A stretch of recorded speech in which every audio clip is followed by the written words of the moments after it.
This week on the Facility Playbook, I got to sit down with Greg and Mitch again from KC Crew to talk how they took their experiences in creating an amazing league into corporate events for the top companies and businesses out there looking to provide an amazing experience for their employees, their staff members, and more. Want to figure out how you create an amazing culture for your team members? Check out this episode of the Facility Playbook.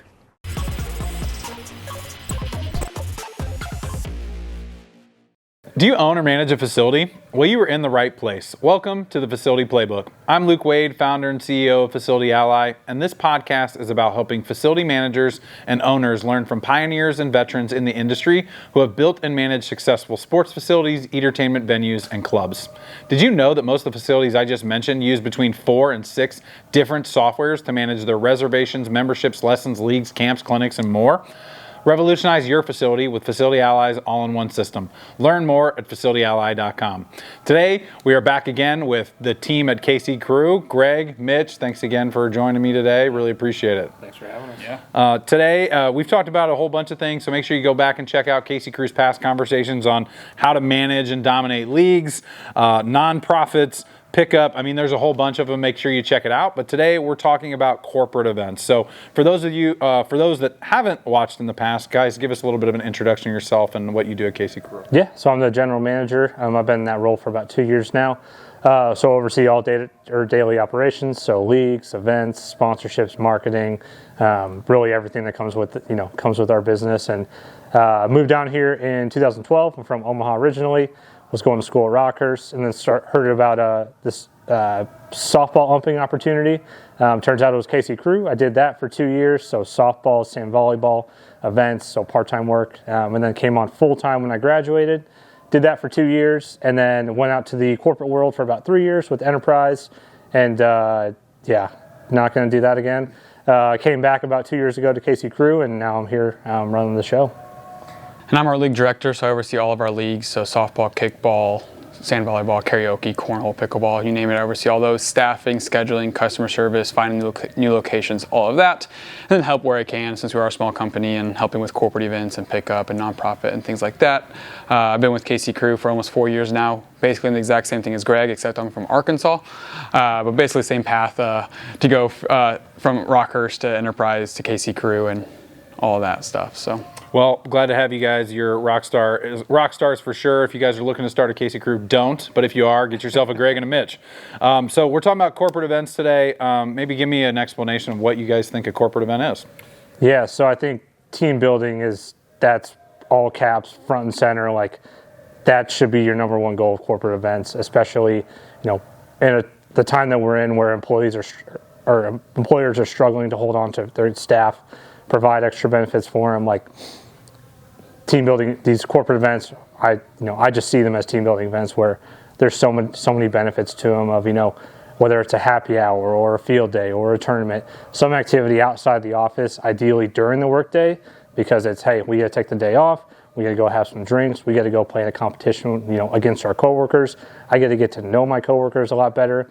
So the amount of benefits from a team building event are countless. So, just providing an extra benefit for your staff as an employee or employer.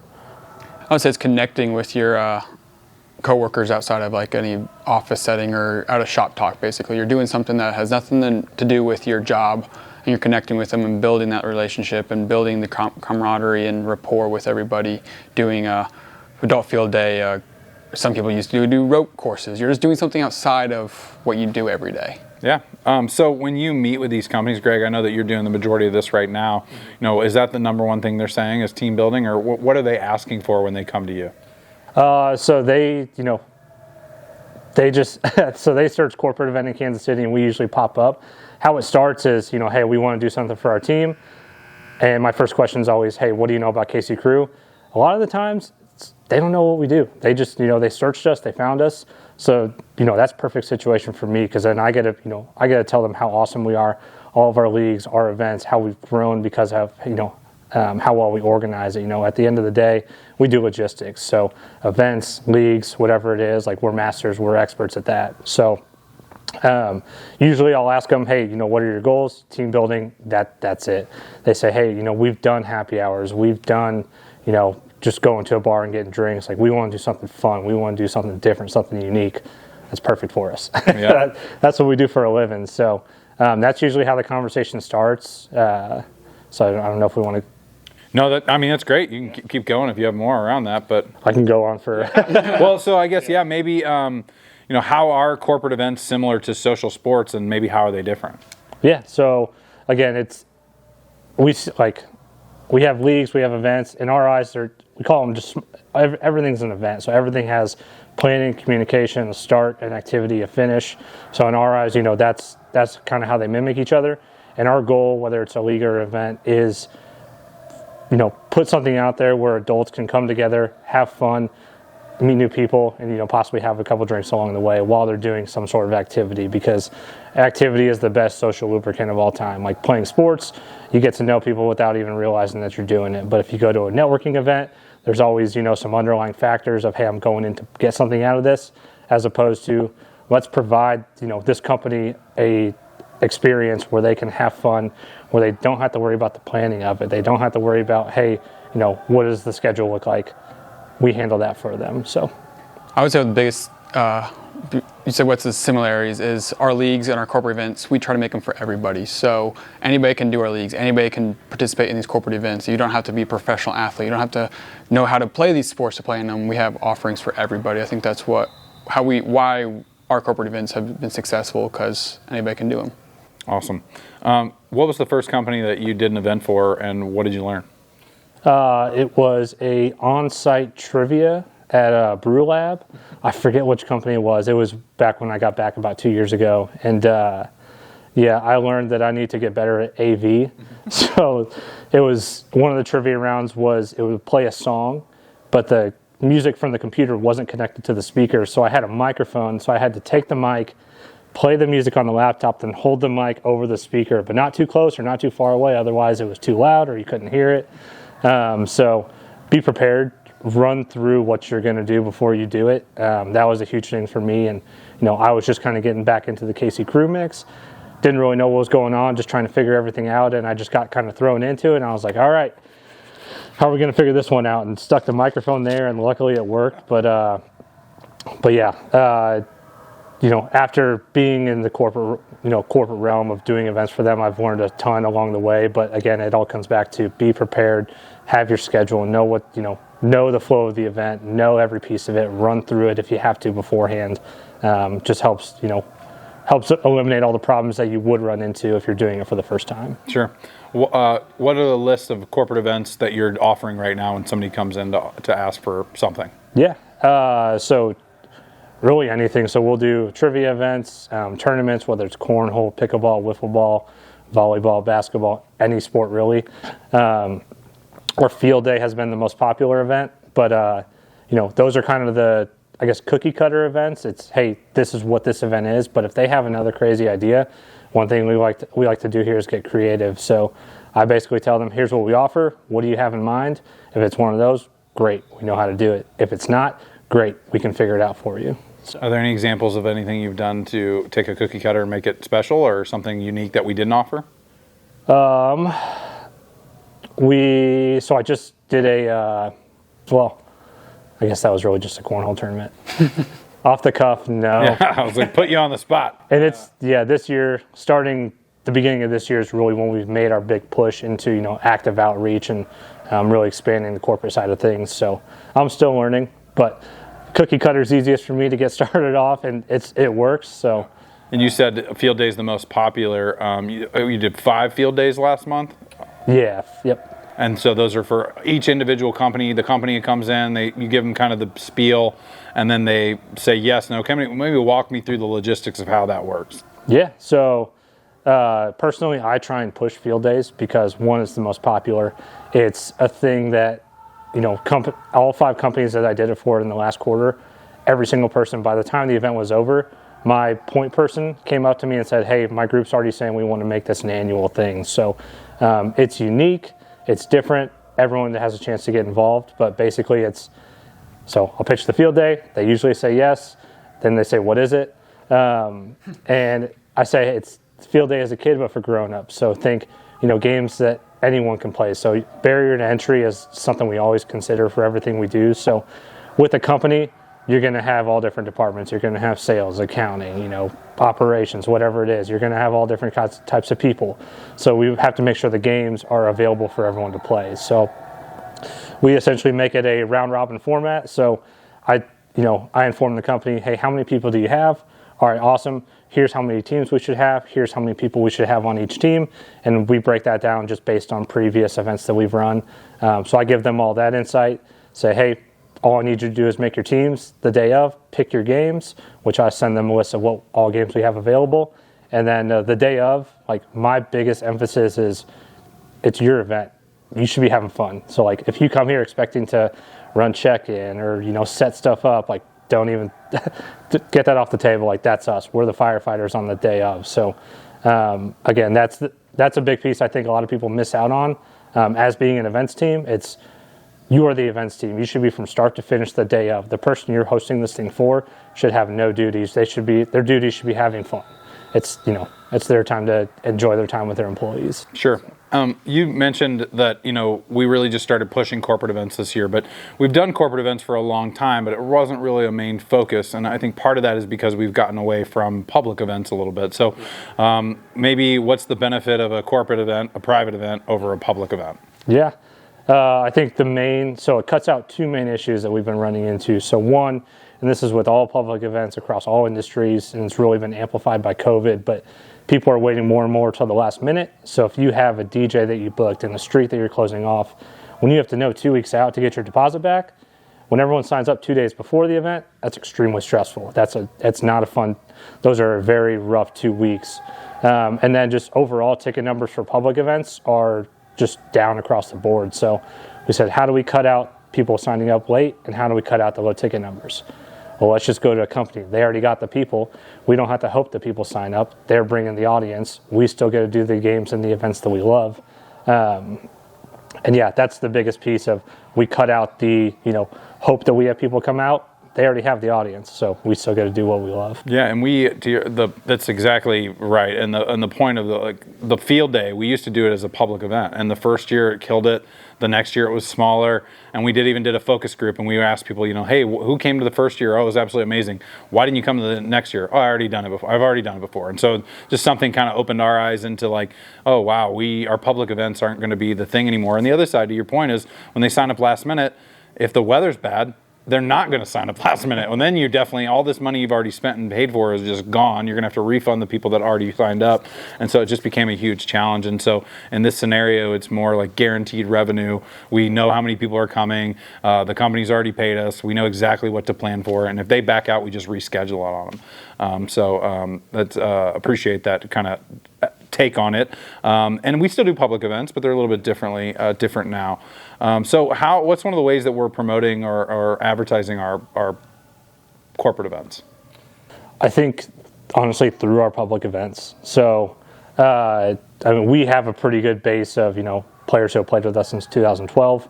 But one example is when we did the public field day at Sporting Casey's Park. We got, 5 to 6 private field days right off of that event by itself. So another example is when we did virtual bingos. So we did a free public bingo when COVID hit.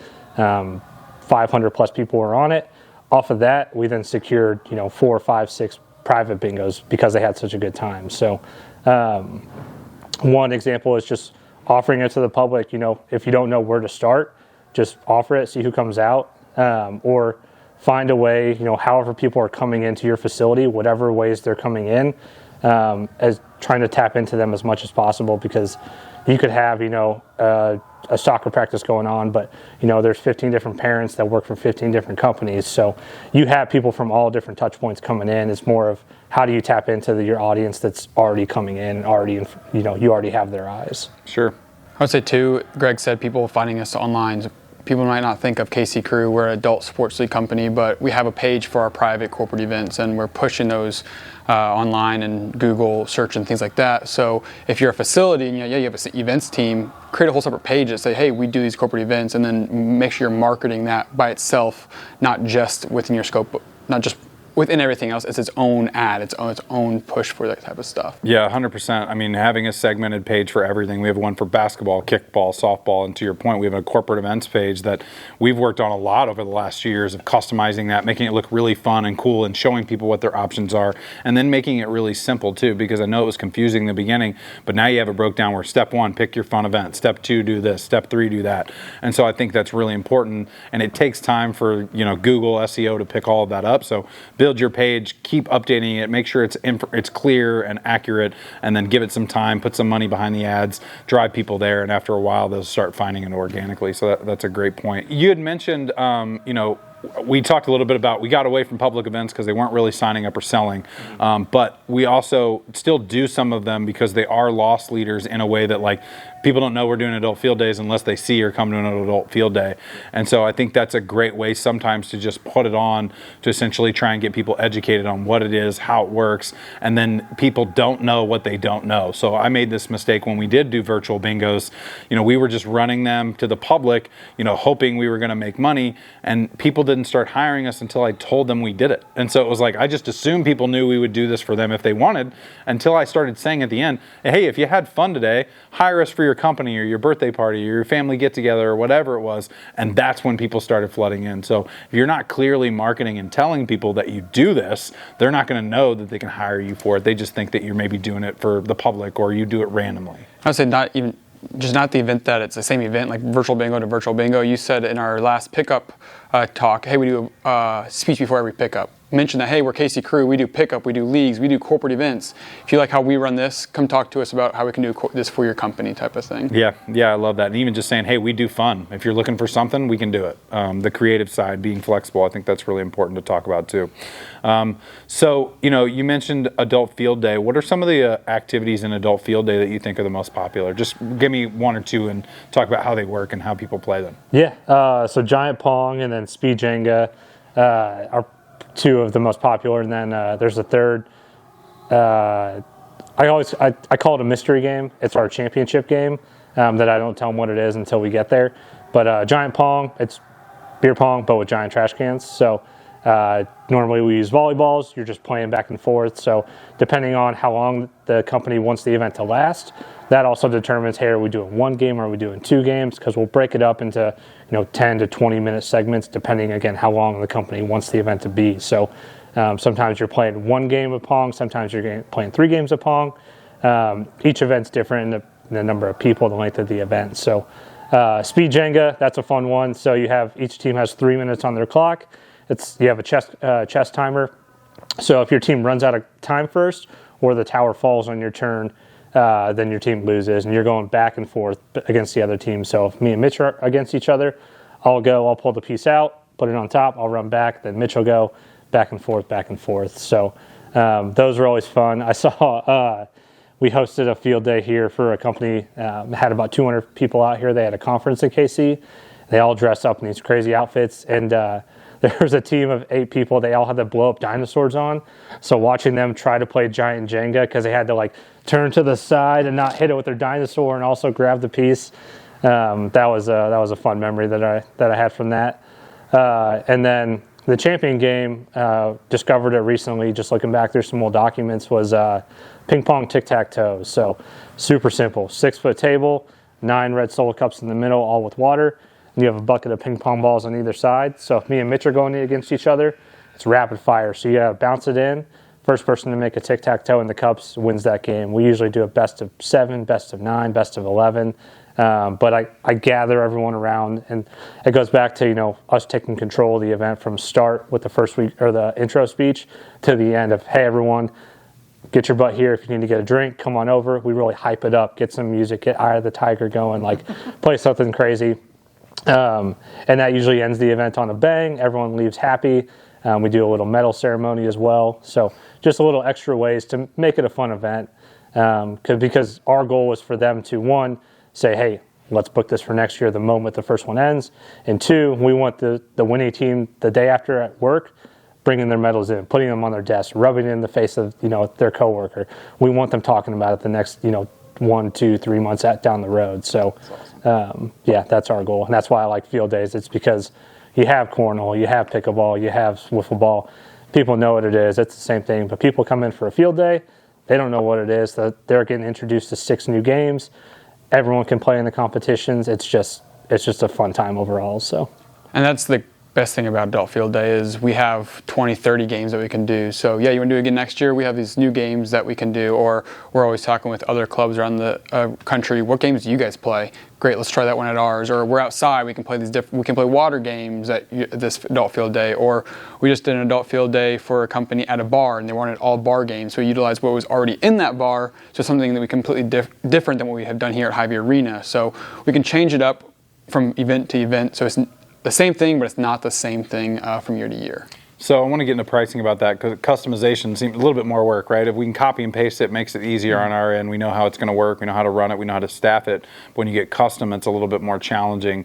So I want to talk about pricing in just a second, but I want to go back to the medals. When you give them the medals, they're the Casey Crew medals, right? So the best, even better, when they're walking around bragging, it's got our name, it's got our brand on it, and everybody's seeing it like, oh, we should do that again, or well, we should play something else with Casey Crew. So and I didn't do that. That was your idea. So that's awesome that you guys are doing it's actually that. Mitch's idea. Mitch's idea. There you go. Great too. job, Mitch. Yeah, so that's really cool, because I mean, we do that in the office, right? Like if we win one of our leagues, we're all wearing our medals and talking. Well, mainly just you. Yeah, mainly me.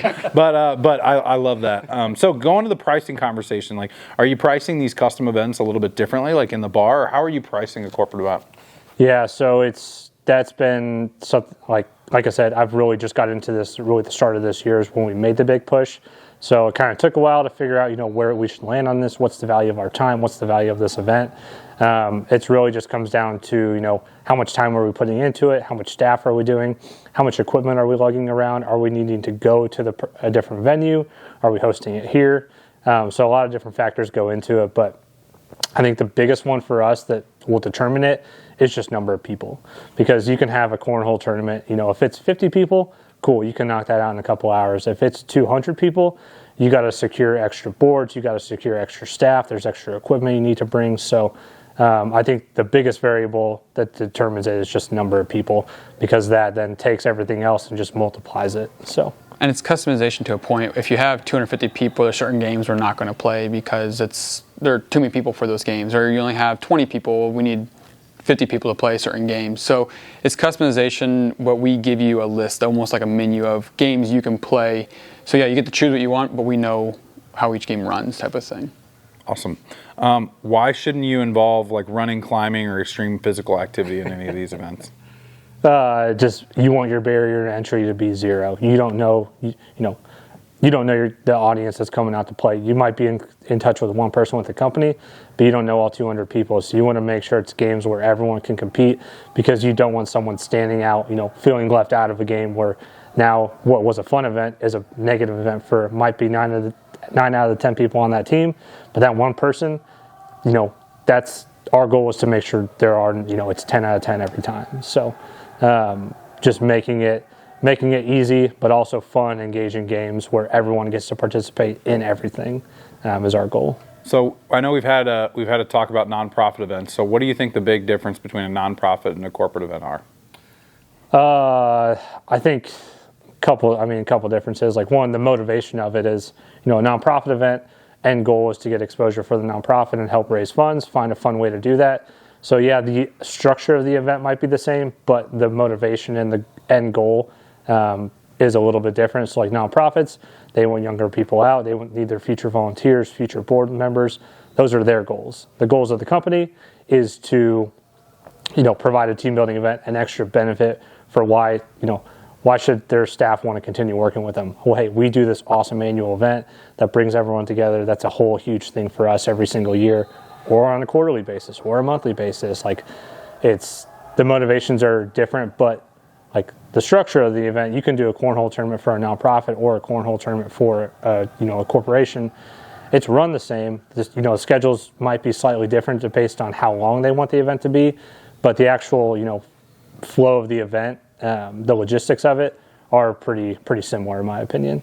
And so there's probably a little bit more work on the nonprofit side from helping with sponsorships and activations for sponsorships and things like that. And you don't really have to worry about that at all on corporate events. Correct. Although, there are add-ons. So if the company wants us to handle the food, the music, securing the location. So, again, we do that for a living. We've done that for 11 years now. So if we can take that off their plate for them, if they just, want to pass it all on to us, we'll say, give it to us. We can, Mitch says not to say this, but we can do it in our sleep. We charge for that, though. It is a small fee for it, but, on their end, that's one less thing they have to worry about. And at the end of the day, like I said, our goal is to make sure they have as positive of experience as possible. So it's, hey, when do you want the event to be? Where do you want the event to be? How long? What time? What games do you want? All right, cool. You're set. You just sit back, show up. We'll put on a good event for you. Awesome. Is staffing a big issue for some of these corporate events? Or let's talk about maybe when are these corporate events happening? When are you typically running them? During the day, during the week? Yeah. During the day, midweek is when most of these events are taking place. Kind of like I mentioned, companies they're taking, a half day or the full day off to host this event. So not only is it a fun event, their staff also doesn't have to work that day. So that's a double benefit for them. And, on our end, it's all these events, we've crafted them in a way where we don't need 10 staff to run them. We can facilitate these things with 2, 3, 4 staff. And here we have enough full-time staff where usually we're available in the day. So for us, we keep costs low. We have our full-time staff come out. We execute the event. But again, most of them are taking place during the day because if you're trying to host a corporate event on a Saturday or Sunday, that's not our decision to make. It's the company's, but it's just something to consider of you're now making your staff be in a work-related event, even though it's not work, outside of normal work hours. So my push for them is always, hey, go during the week, 11 to 3 or, 2 to 4, 2 to 5, whatever it is, because also your range of where you can host it expands massively. If you're trying to do it a Saturday or Sunday, one, it might cost more because you're going to a prime time, hour of that facility. 2, you're limited because if you try and go to Chicken and Pickle or, another venue, they might be booked up. But if you go somewhere on Tuesday from 11 to 3, more than likely they're going to be open. So, sure. I would say, luckily for staffing the events, if it is a 250, 300 person event, we have 50, 60 part-time staff that work all of our leagues. So they're awesome. And we say, hey, we have this event coming up in a month on a Friday at noon. Is anybody interested in working it? So my suggestion, if you're a facility looking into running corporate events and things like that, we might have front desk people that come and work in the evenings or the mornings, or you might have some people that work during the day. Reach out to your staff. You never know who's available, when people are available. A lot of people work from home now these days, and they can take up a couple hours to go do an event. So reach out and ask, hey, is anybody interested in helping run this event with me? You might get 2 or 3 people. Yeah, that sounds awesome. Have a fun time. They get paid to run an awesome event. So yeah, I love that. And I think that we've actually learned that we typically will pay better, and we build that into our cost because it was harder to get people to come to these events at the same rate we're either paying them for a league or something like that. So we learned that we need to pay people better for these corporate events because they're coming in the middle of the day or whatever, because essentially it's more motivating to them to come and take time to go do that. Anything else on that, on the staffing and the pay side of things? No, I think that last point is the biggest one. It allows us, because with our leagues, we're kind of stuck on, we can't just willy-nilly, pay out a whole bunch more. We can't increase it, $10 an hour, because it's just not viable for us. But for a new event where we're crafting it, we can set the budget on that because, it's our event. We know the value of it. So it just allows us to pay a little bit more, which just brings more employees out. So. Yeah. And to your point earlier, nobody wants to go to a company event that's kind of required on a Saturday when they could be hanging out with their family or doing something at home. So I agree completely about doing it during the week and during the day. And that's a benefit to Casey Crew as well, because typically we run night leagues. We've been doing night and weekend work for years, so we don't really make money during the day, during the week. So this allows us to essentially capitalize on the revenue in times where we don't normally make revenue. So that's another huge bonus. The other question I had is, I know obviously we're at a benefit where we have Hy-Vee Arena, which is this huge indoor facility where we can run pretty much anything. Do you push people here because we don't have to worry about weather? Or how does that typically work when somebody wants a corporate event and they're like, I want to go in this park, or I want to go here? How do you typically work around the location of a corporate event? Yeah, I can start on that. Yeah. So my preference for anything is always indoors. It's, at least in Kansas City, you never know the weather. Is it going to be too hot? Is it going to rain? Actually, this year we had that happen twice. So 2 different events, They each wanted to go to a different park. The day of, it was supposed to rain. It did end up raining. So she called me, said, hey, do you have another option? I said, well, yes, I do. Hy-Vee Arena. She's like, all right, cool. I talked to Hy-Vee. They were able to get us the courts, so we pivoted. Again, we're spoiled here because we have an event space that we're sitting in right now. So we were able to host a little happy hour before the event for the company, which is something that I always recommend as well. So it's not just, hey, come out right into the event. It's, hey, it gives a company an hour because not everyone's going to show up. So if we do the happy hour 11 to noon and then event from noon to 3, not the whole staff's not going to get there at 11. Some might get there at 11. Some might be 11:15, 11:30. So you have a little comfort window where their staff can take their time getting to the event, have some drinks, have some food, whatever it may be, let them get settled in, and then it's, hey, let's go have some fun. We walk out to the courts. But like I said, it happened twice. So one person, I've already encouraged them to go indoors. They said, no, we want to go outdoors. Awesome. It's your event. We were able to pivot here. The next one got rained out. We had graduations here, so we couldn't pivot here. We're actually still trying to reschedule it now. So kind of not a horror story, but one, I guess, example of why going indoors is better is because we had an outdoor event 4 or 5 months ago that we're still trying to reschedule now just due to availability. So is that something that you're now pitching to people? Is like, hey, we've had this happen before? Yep. I'm about saying for us too, indoor events, our offices here, it's a cheaper event for the company because we don't have to rent a van or a U-Haul to go take all the equipment out there. It's less time for us. We don't have to go an hour early to set up. We're right here in our office. So the savings is pushed onto them, type of thing. Cool. Plus, middle of the city, there's plenty of parking. We're really just talking on Hy-Vee Arena now. But yeah, it's kind of a perfect location for most companies. So, but if you are a facility and can do it in your own facility, then you can already store everything there and have it ready to go by the time they show up. So yeah, and like if you're Hy-Vee Arena and you don't have a KC crew and you're open during the day, it's a great way to fill your daytime hours at a most likely a discounted rate for sure. So any other top things around corporate events that you feel are important that maybe we haven't discussed yet? It doesn't have to be a one-time event. So we talked about in the pickup league I mentioned, Blue Scope Pickleball. So that's a corporate league for us. So I look at it as like an event every week for them. It's a 7-week event where their company wanted to provide something for their staff members during the day. So it's from 4:30 to 5:30 for us. We typically don't run leagues there. Hy-Vee's not busy. We're running a league for 34 of their employees and hopefully keeps growing, where they can come out each week and network and get together. And we've adjusted it here so more people can come, or if people can't come a week, it doesn't hurt the league. So it doesn't have to be a one-time event for a corporation. If they're looking to do something on a monthly basis, you can do those as well.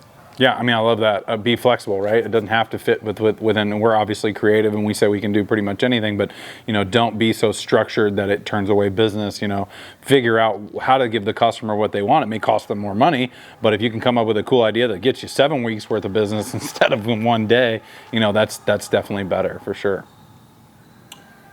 I got nothing. All right. I think we touched on most of it. I'm just trying to think. So getting started right now, if I'm a facility and I want to start with a corporate event, what's the number one thing I need to think about? I would say having someone that understands the event world and how an event should run. If you're running a facility and you've never run an event, you're going to have a learning curve.